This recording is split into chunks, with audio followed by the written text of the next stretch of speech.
Hello বন্ধুরা, বড়দের প্রণাম, ছোটোদের ভালোবাসা জানিয়ে আজকে আবার একটা নতুন ব্লগ নিয়ে তোমাদের সামনে চলে আসলাম। তো দেখতেই পাচ্ছ নিয়ে নিচ্ছি কয়েক টুকরো মাছ।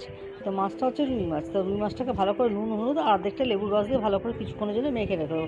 আর এদিকে তৈরি করবো দুটো পেস্ট, ধনেপাতা, কাঁচা লঙ্কা আর বেশ কিছুটা কালো জিরে দিয়ে একটা পেস্ট, আর একটা পেস্ট করবো আদা, রসুন, পেঁয়াজ আর টমেটো।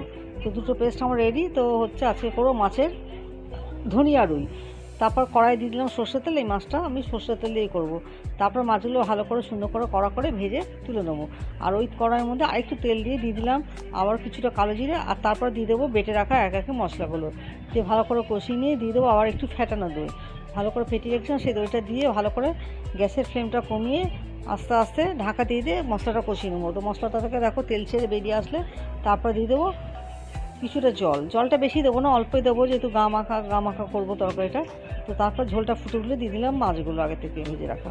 তো মাছটা দেওয়ার পরেও কিছুক্ষণ সেদ্ধ করে নেওয়ার পর তারপর নামিয়ে নেবো আজকে আমার ধনিয়া রুই। তো সবাই ভালো থাকবেন, সুস্থ থাকবেন। আজকের মতো ভিডিওটা এখানেই শেষ করছি।